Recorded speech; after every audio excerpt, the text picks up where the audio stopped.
Greetings, fellow seekers of the Mirrored City. I am the Lord Kragan, and I bring you a few insights that will help you last longer in your forays.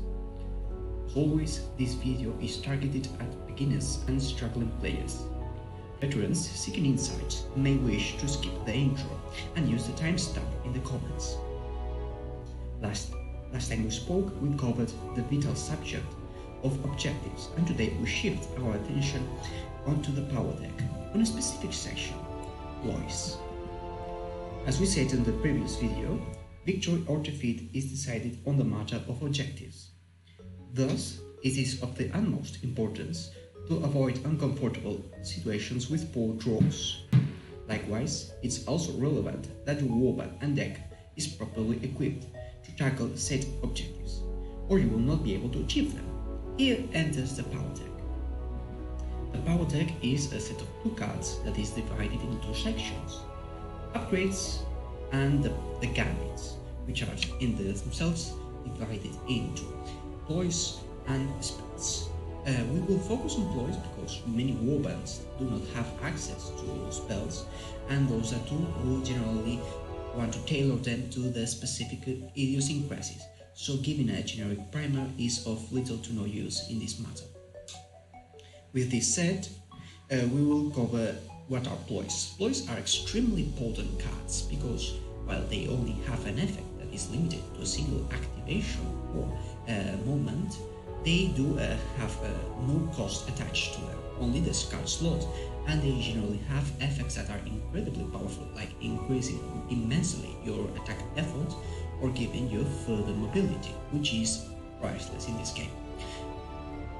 With this said, we'll go a bit more into the matter, because Shadespire at its core is a game of economy, both of actions and decision making, so having a properly equipped power deck in the matter of ploys is of utmost importance. With this, we'll speak about the first thing to know, which is to coordinate with your objective deck. As I mentioned in the previous video and previously in this moment, this is a game of economy, and thus it's very important that every decision you make is geared towards achieving a specific objective. Thus, your deck on the power field will be determined by which objectives you plan to achieve. That doesn't mean that every single ploy in your deck must be duplicated with the intent of wanting to achieve set objectives. Disrupting your opponent's battle's plan or just giving yourself an edge to cover some contingencies is also desirable, but ultimately you want your power deck to be on the same page as your objective deck. With this said, we will jump onto the first tip, which is to try and look for cards that give you auto activation activity. As I always say, Shadespire is a game that you only have 12 activations, 12 actions, 12 chances at victory.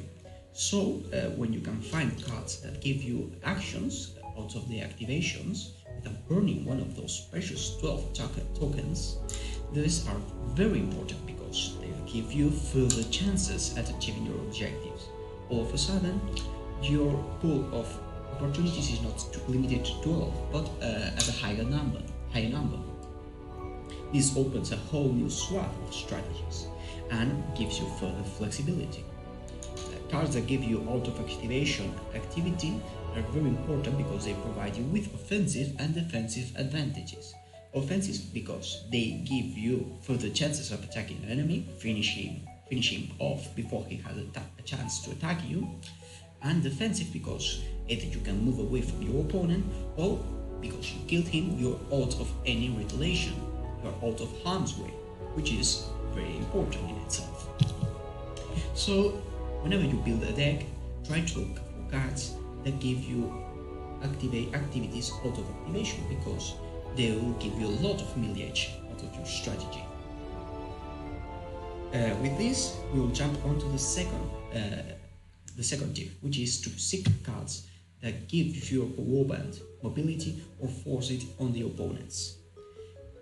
Shadespire is a game of economy, And this is further accentuated in the matter of mobility, because you can only move once per turn or charge once per turn and render yourself unactivable with that fighter. With this, mobility comes at a premium.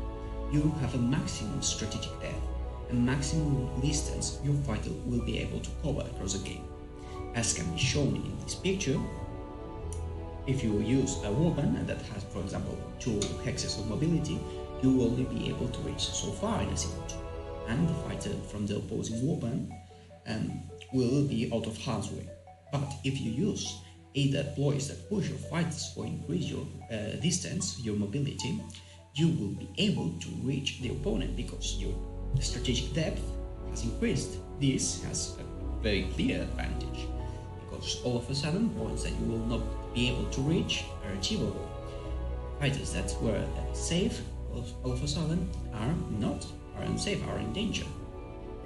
And thus your opponent might be out of position, out of a safe spot, and you will be able to catch him off guard. This is an advantage that it has a surprise factor. It also has a very obvious advantage in terms of defense, because as you can see in this following picture, you have 3 fighters, your opponent has 1. But he has positioned himself in such a way that only a fighter is adjacent. But if you push him using a ploy, like shown on screen, all of a sudden he is in a position where 2 fighters are adjacent to him inside the target. Which means that you will be able to save using 2 supports, which means that you have a 33% increase in your survivability, or in your chances to hit your opponent. Thus, ploys that increase your mobility give you lots of flexibility. They are desirable in every single type of deck, because they can serve you to reach opponents that were out of harm's reach, or position your opponents that are attacking you into uncomfortable position, and then launch a counterattack whenever you have the chance. With this, we will go for the third type of tip, that is to look into your warband cards and choose those that best favor your strategy. And warband cards are fairly limited because they are geared towards a specific way of play. This may or not may be what you're looking for in that warband, but in case those things do align, you will find a very interesting source of utility. Furthermore, warband cards that are from yours, warband specific cards, you have an advantage, and that is will be free from the restricted card list. Restricted cards are things that everyone takes. Thus, if a card is limited to a single warband, it means that it's not available to everyone, and thus it will not be on the restricted list, which means that you're safe taking it in your deck. It means that you have something that is reliable, because you are breeding familiarity with a card, which brings confidence, brings familiarity, which brings mechanization of strategies, which is pretty important if you are fighting a timed battle, where you have a very limited amount of time to do your actions. With this said, of course, you must think which cards will suit your plan best, and by this I mean if a card focuses on specific fighters and you don't plan to use this card, of course you would be better off without using it. Take things into account and look into your specific cards, whichever suited you best. With this, we will jump onto the tip number 4. Tip number 4 is to seek a measure of redundancy. Ultimately, there's a fair component of randomness in this game, and this applies also to the draws, because you have a very limited amount of cards you can draw. You only have the ability to draw up to 5 cards per round. Thus, it means that you may be risking yourself a lot if you depend on a single card. Thus, when building a deck, it's important to build some redundancy, to have cards that do either the same or something similar to what you want. That doesn't mean your whole deck should be focused onto a single specific thing, like increasing mobility, but do have 2 or 3 cards that do the same or similar.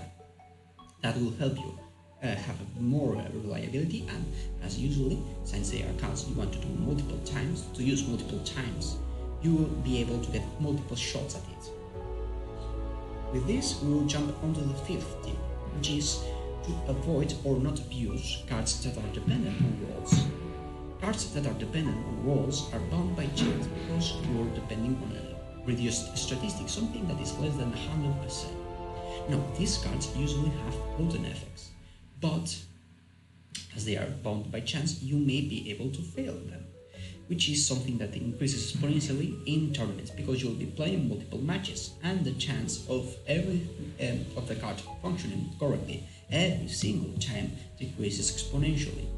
It may be interesting to have one or two cards that are dependent on rolls, but do not abuse them. Do have limitations on this. With this, we jump onto the sixth card, which is the sixth tip, which is to go for reaction cards because they are your friends.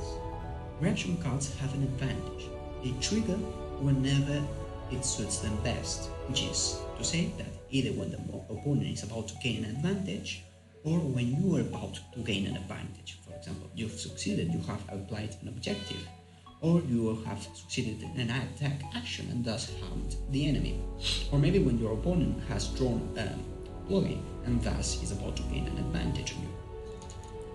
Reaction card does give you adaptability, and reaction abilities mean that you will be able to retaliate against your opponents or further your advances on the double, on the moment.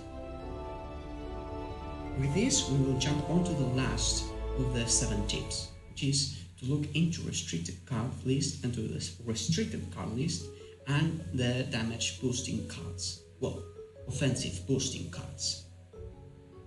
The Games Workshop has done something very neat in putting the restricted list. These are cards that are extremely useful and almost everyone takes, so it would be a fool's errand to not make a profit out of it. Look into the restricted card and see which of them suits you best, but take into account that these are very limited results, as you have a limitation of 5 into the 3 categories that form your deck, so it may be in your best interest to do a split, for example 3 or 2 objectives and ploys, or if you're a warband with weak stats, reserve a slot for upgrade cards. Restricted cards are very potent, and thus they will give you a very substantial edge, and thus it's in your best interest to pick at least 1 or 2, or most ideally max out your allotment. On to the second part of the last tip is the damage boosting or offensive boosting cards. This will make your offensive efforts more worthwhile, since they will increase your harm, your damage done, and thus give you a better millage out of your attack actions, or increase your attack value, and thus give you a better shot at scoring a kill and harming or killing the enemy. Thus, it's in your interest to pick a card or 2 that are dedicated to boosting your damage output. If these cards are reaction that only triggers whenever you succeed, the better, because you will have a better shot. They'll give you utility whenever it's actually going to happen, not a chance and maybe an if. With this said, I think we can conclude the segment dedicated to give tips on the matter of play. I hope you have a few insights that you've learned something useful and will get better in your experience with Shadespire. It will be more engaging and more successful. So maybe may your your forays into the Mirrored City be more fruitful, fellow seekers. Regan out.